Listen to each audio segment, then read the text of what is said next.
Hello everybody, welcome back to my studio. I'm Lisa with Lisa Capen Quilts, and I have a really fun project for you today. Actually, it's 3 projects in one pattern. Vintage Angel Mugrug. Let me show you the 3 different versions that are included in this set. Okay, you have the silhouette of the angel just by herself. You have the angel with the orange peel panel, and then there's a bigger, larger pattern, and that is for the wall quilt.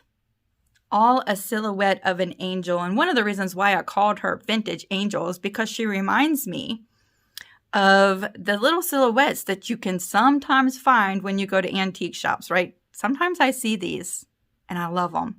So I called her the Vintage Angel. And just as a tidbit of information, I made my projects today with my great Aunt Avis's fabric 20 years ago. See that little bin right there on my wall? That is all fabric that belonged to my Aunt Avis. She is one of the huge inspirations behind my quilting. I still have a little bit of her fabric left from years ago. And in special projects, I like to break it out and use it. Oh, it just adds so much sentimental value to projects. But if you are a quilter who does items on commission like t-shirt quilts, memory quilts like I do, this is such a great idea because do you know how many of these projects or even the wall quilt that you could make with just a couple items of clothing for your clients? What a great item to add to your arsenal of things to offer if you are a quilter on commission. Now, you could also just make them for yourself like this. This is so pretty. I'm going to hang that one on my wall and probably give the other ones away to family members.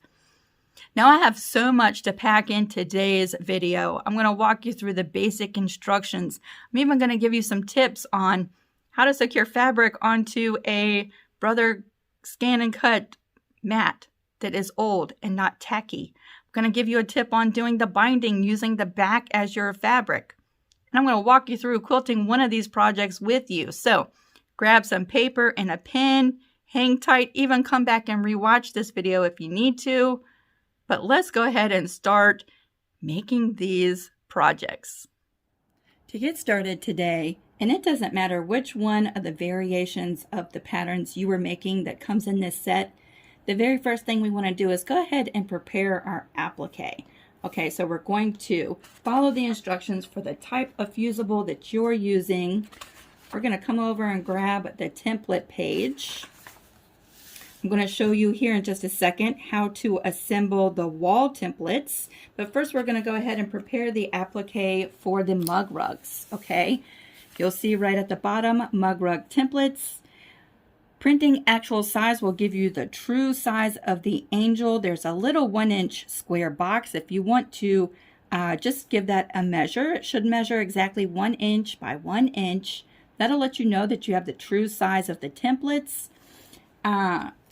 There are 2 templates.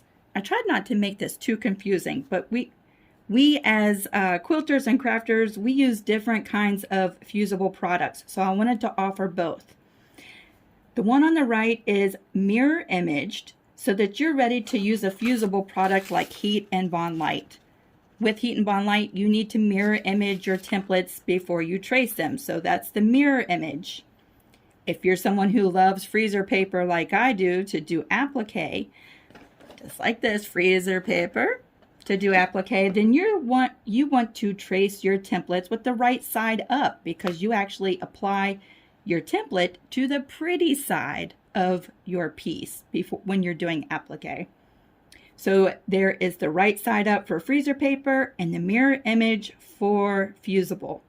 You're going to just go ahead and trace each one of your pieces. You'll see the orange peel piece. It says to cut 12. Then you have the glowing circle that goes behind the candle. That is within this piece. And then the angel itself. So go ahead and, depending on what you're using for your fusible, trace your applique pieces.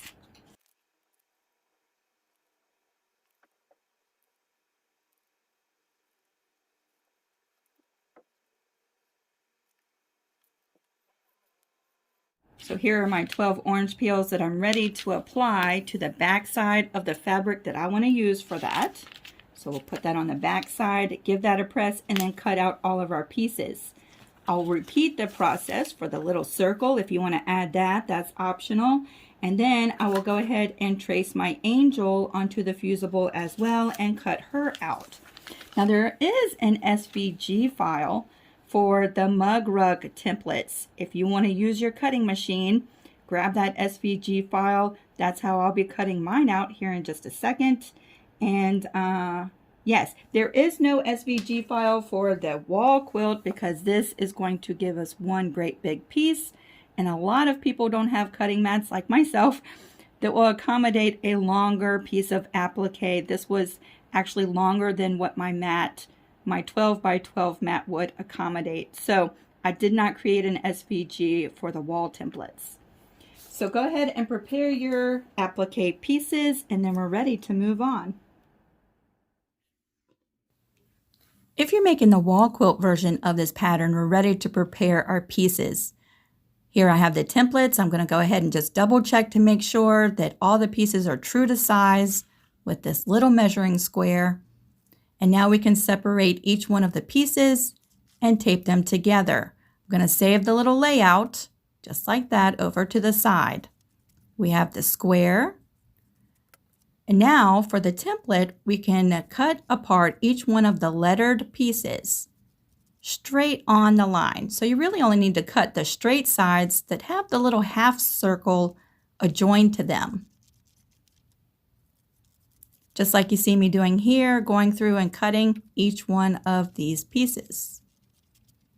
This template is mirror imaged so that if you're using a fusible product like Heat and Bond Light, then you're ready to trace. If you're using freezer paper, you will need to trace your template from the back side using a window or a light pad. Once you have all of your pieces cut, we're going to go ahead and tape them together. And the little half circle in the template pieces, when lined up, makes a complete circle. So you see how that comes together. There should be 3 rows with 2 pieces in each row.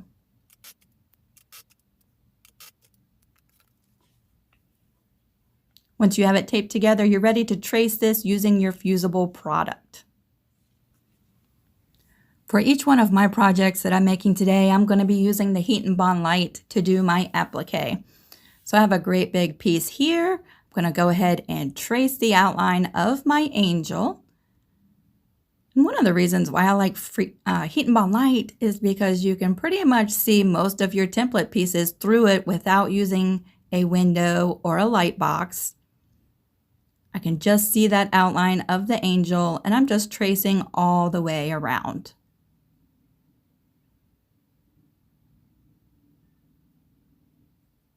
Once I'm done, I'm going to remove a lot of the extra away from my actual template piece. So I will trim the Heat and Bond Light, but at this point I'm not cutting the template out directly on the line. I will leave a little bit of extra. I will fuse this to the back side of my angel fabric and then cut her out directly on the line. So here are my pieces for the wall quilt. Now I'm going to bring you over to the computer and show you the SVGs on the computer for the mug rug set. So here we are at the computer, and a lot of my patterns come with additional SVG files. And the SVG file is actually a cutting file for cutting machines. So I have a Brother Scan and Cut. I've opened up the Canvas workspace and I'm ready to bring in the applique pieces because for my projects or my mug rugs, I'm going to cut them out with the Brother Scan and Cut to save a little bit of time. So I'm going to come over to SVG. I'm going to choose the file. We're going to find where I have saved this. Where have I saved this? Let's see. SVG file. There we go. So the SVG file actually contains all of the pieces that you need to cut out. Okay, and it opens up just like this. Now I want to move these around on my mat because I'm going to cut out all of these pieces all at one time. So I'm going to just select the orange peel. Whoops, no, just the orange peel pieces. I'm going to move those over on my mat just like this. You could, of course, arrange them any way that you wish. I'm just going to put my orange peel fabric to the right of my mat, just like that. I'm going to move the angel up to the right, or excuse me, the left-hand corner, just like this. And then I'm going to move the little circle down to the left side, like this. Now I can put all the scraps of fabric on my mat, laid out just like this, and send this over to my brother Scan and cut out my applique all at one time. Now if you're just making the mugrug version with just the angel and you don't need the orange peel, then you can just delete these pieces, right? Just like that, and you're ready to send her over by herself to your cutting machine. So I'm going to go ahead and show you how I cut out my pieces. Let's go over to the mat. I have a little tip for those who have mats that are not sticky anymore. Those are actually my favorite to use for cutting applique with a cutting machine. So here we are with my cutting mat. Now this is the very first original cutting mat that I ever got with my machine, and I've kept it because I like using the standard mat to cut my fabric for my applique.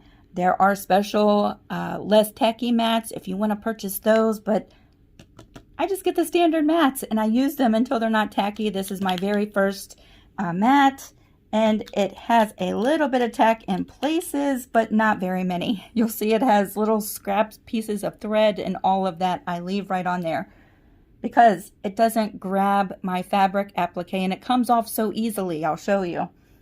Now the way that I keep my fabric on the mat is with tape. So I use Scotch tape, washi tape, painter's tape.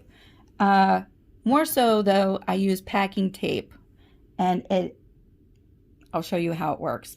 My fabric has already been treated with the heat and bond on the back side. That's the side we apply to the mat. I'm going to put my pieces exactly where I placed them in the Brother Canvas workspace, just like that. Just press it down. Some places stick, some places don't. The little circle is going to be right down here in the corner, like that. And then my angel fabric goes right up in the left corner, just like that. Now, because my mat is not very tacky at all, if I send this over to the cutting machine, there's a really good chance that the fabric's going to lift and shift and my piece is going to get messed up. So I like to bring in a piece of tape. I do not apply the tape on anything that extends beyond the 12 inches where the rollers go, because I don't want the tape to lift and get stuck to my rollers, but I will apply it to places where the rollers don't go. And I'm just going to add a little bit of tape to the 3 sides where the rollers won't go, and that's going to be enough to hold this piece right in place.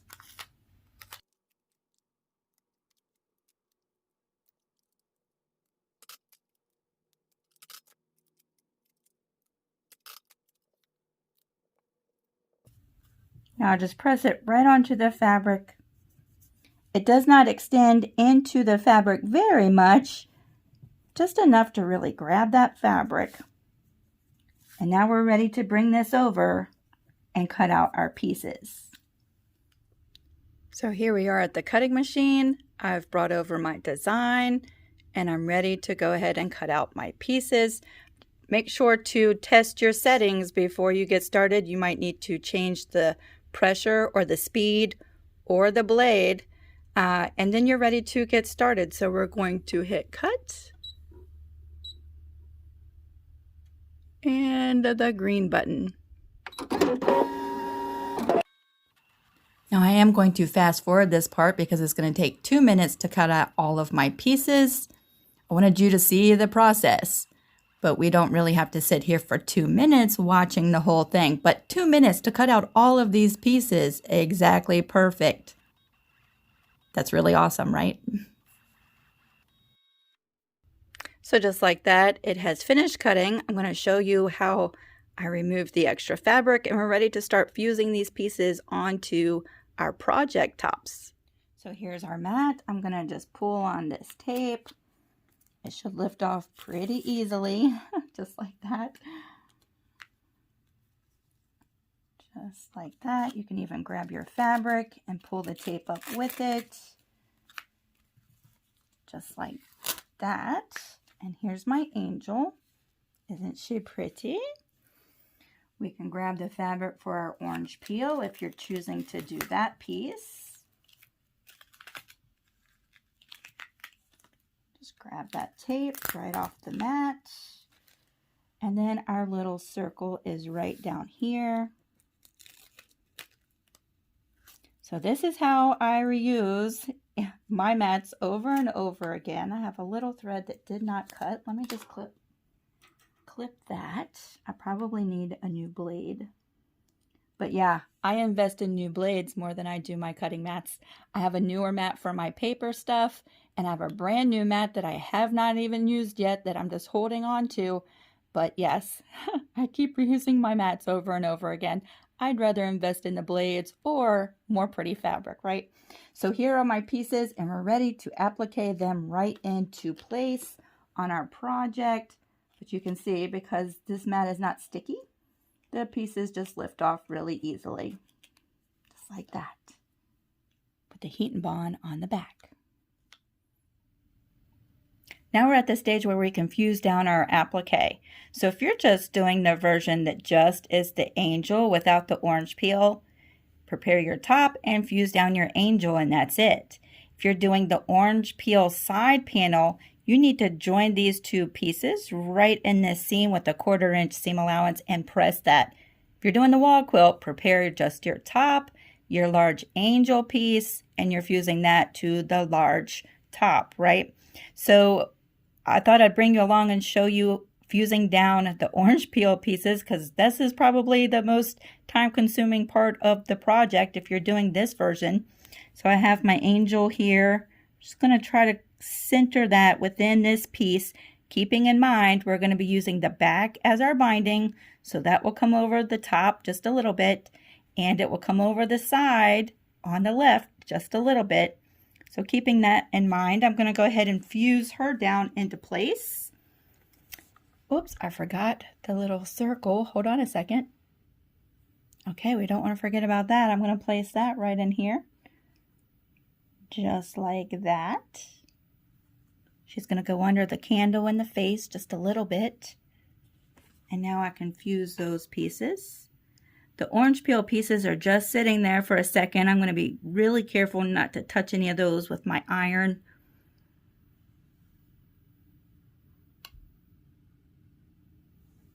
All right, so she's not going to shift. She's fused down, and now we can concentrate on the orange peel part. This is the most time-consuming part.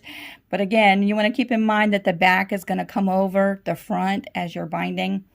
So you want to leave a little bit of space at the top and the bottom and this side. So you're just going to start arranging your orange peel so that they all fit right in here like that. You might want to first get the placement right and then start fusing little bits at a time so they don't keep moving. This is probably the hardest part for me because my hands are shaky, but I use little tools just to move things around without moving too much. Like that. That looks good. I'm going to go ahead and fuse these top pieces real quick. Just a little bit. Let me move this piece over just a little bit like that. There we go. Down just a little bit. There we go.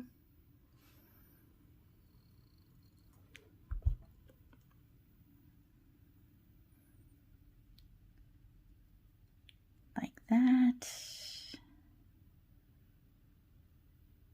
If my binding comes up over these edges, I'm not really worried about it, but I'd like most of my orange peel to show. Oh no, I moved it. There we go. And now let's arrange this bottom section. You could really take your time. I'm just trying to be quick for the sake of the video.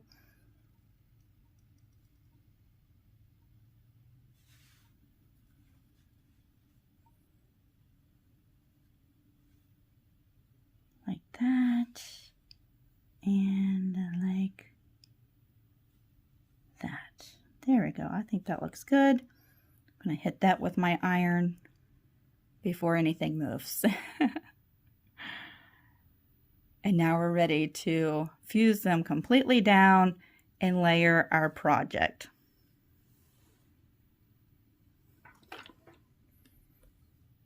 Once your applique is fused to the top, you're ready to complete your project. So there are so many ways that you can do this, but the same methods apply to each one of the 3 different projects in this set, okay? So we have our angel fused to our top. At this stage, if you wanted to bring her over and stitch her down to the top so that your stitches don't actually show through the back side of your project, you could certainly do that. You could even layer it with the batting and just bring this over, and that'll give you a quilted look, but it won't show through the back. So there's 2 different options. I like to stitch her down, and when I do, this will actually serve as the quilting for my project. So I'm going to have all 3 layers here. I hope that's not confusing. So to layer my project, what I like to do to make sure it's nice and centered, I have my back fabric with the pretty side facing down. I like to bring in a ruler and measure over, because this back is exactly 1 inch all the way around, and just give myself a little mark just like this so I can line up my batting and my top fabric. And I'm hoping you can see that, just using a chalk marker to give myself a reference mark. And I'm going to line up this top edge with the 1 inch, just like that. Scoot it up just a tiny bit to allow for the thickness of that chalk. There we go. And now I can line up my batting with that reference mark, just like that, nice and straight. That's going to give me an exact inch all the way around my project. I'm a glue baster, so I'm going to bring in my glue stick. Just add a little bit of glue like this. Lay that batting down. Lift up this side. Glue baste that side down, just like that. Just takes a little bit. And press that down. Now we can bring in our top and lay that just like this. And we're going to glue baste that into place.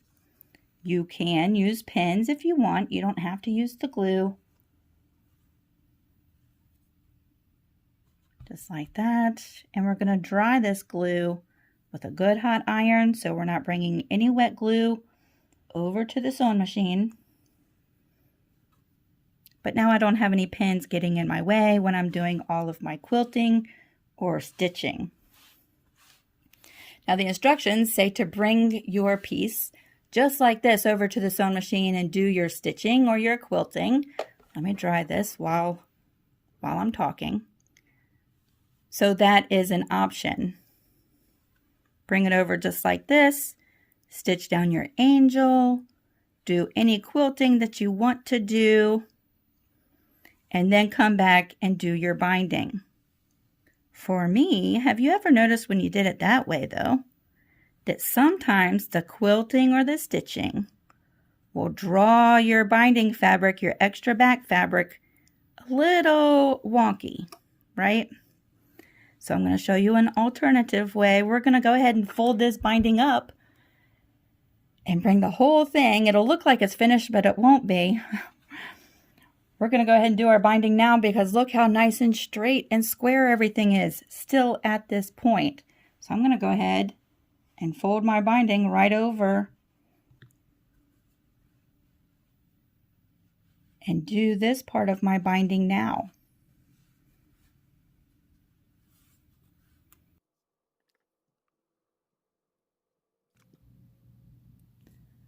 I'm going to fast forward this part, but bring you along for the whole process so you can see it being done.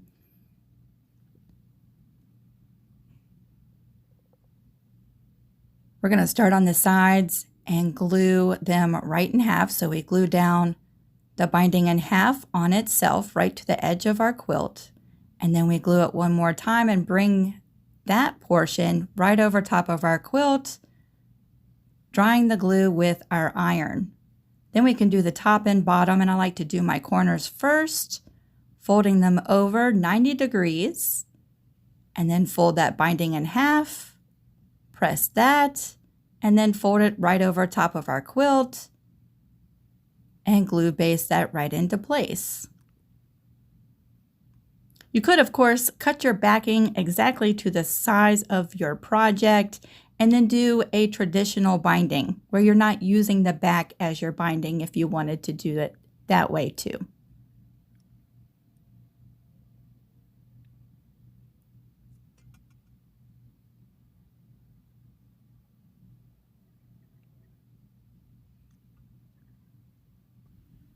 So here we are. At this point, I can bring this project over. The first thing that I'll do is stitch down my binding, completing that and permanently holding the binding in place. And then I will stitch down my angel and do any quilting that you want to do. I'm going to repeat this whole binding process for my orange peel top and my wall quilt. And then I'm going to bring one of these projects over, probably this one right here, and show you some ideas on how to finish up this project with the quilting. Bringing over our project to the sewing machine, again, the first thing I'm going to do is stitch down my binding with a straight stitch. And then while I'm here with the orange peel quilt, I want to do a stitch in the ditch quilting right in between the two top panels, just to secure that in place. And then I'm going to switch my foot over to a free motion foot, and I'm going to free motion stitch my orange peel and my angel, and then do any additional quilting that I want to do. Now, free motion quilting is not the only way to finish this project. You could continue to use your regular standard presser foot and do a straight stitch right inside the edge of each one of your pieces and stitch them down and quilt them that way. You could use a zigzag stitch or a satin stitch. You could use a blanket stitch or any of the vast arrangement of decorative stitches in your sewing machine. So this is not the only way, but I thought I'd show you how I plan on finishing up this project.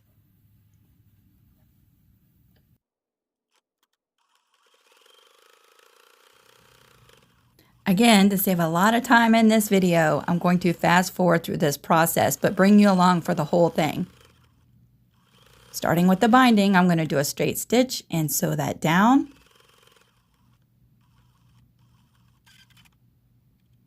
And then move over and stitch in the ditch in between my two panels for this orange peel mug rug.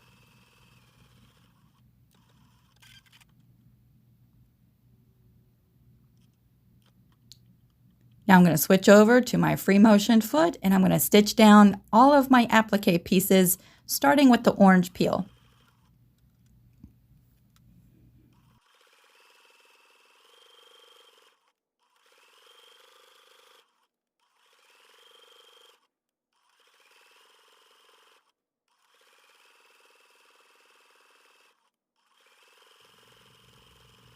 Smaller mug rug projects like this are great projects to practice your free motion quilting.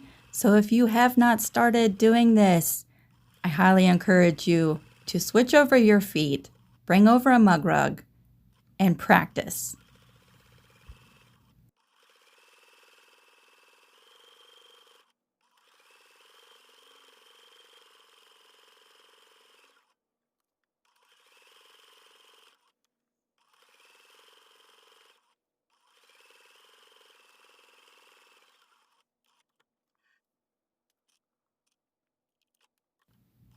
Once all the orange peel pieces are stitched down, I'll jump over and quilt the little glowing circle behind the angel, and then just start quilting the angel down.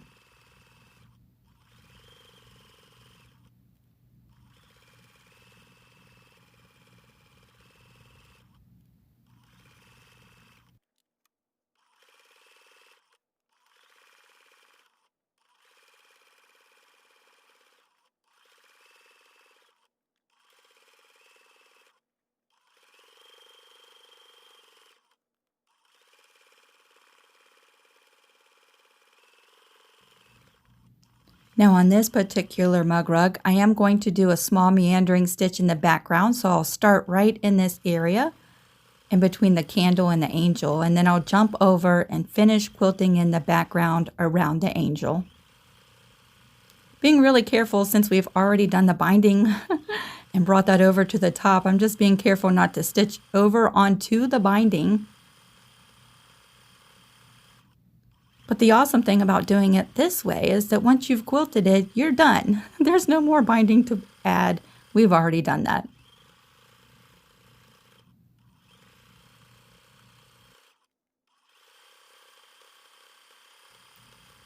I hope that was fun watching this particular mug rug get quilted and all of my applique get stitched down all in the same time. Now I'm going to go finish up my other projects off camera. Then we'll meet back and take a look at each one of the finished 3 projects with this set. To finish up today's video, I'm going to show you my 3 finished projects. So this is the one that we just quilted together. I did the background quilting and the free motion quilting through all of my applique pieces. Isn't she so pretty? Let's take a measurement of this version so that you can see how big this mug rug is. It is from side to side 8.5 inches wide and 8.25 inches tall. So 8.5 by 8.25, which is a really nice size mug rug. And then here is our angel version. She's just the angel with no orange peel. I also chose to not quilt the background in this one so that you could see the difference. If maybe you don't want to quilt the background, but you wanted to know what that would look like. Here we go. Quilted background and a non-quilted background. I just stitched down my applique with a straight stitch in my free motion foot. And this is just as pretty. So let me go ahead and measure this one so you can see how big this mug rug is. She is 6 inches wide and 8 inches tall. That's how big that mug rug is. Isn't she pretty? You could even just treat this as a little wall hanging too, right? I love it. It reminds me of the silhouettes that you find at the antique shops when you go antiquing. And here is our wall quilt. So this one was a great big large piece of applique. So I actually quilted. I'm not sure if the camera is picking that up, but I did a little meandering loop-de-loop quilting within my angel and then just a meandering stitch in the background. Isn't she gorgeous? Oh, I love it. So let me do a measurement of this project so you can see how big this one is. She is just about, let's see, 15.75 inches wide and 23.5 inches tall. So that's how big your wall quilt will be when it's all finished. Now I've had so much fun with these projects, and as always, if you make any of these, I would love to see them. You can share pictures easily on the Creative Crew group. There will be a link down in the description box if you're not already a member. I would love to see your angel projects. So post pictures. And until I see you next time, I hope you have fun creating. We'll see you really soon. Bye.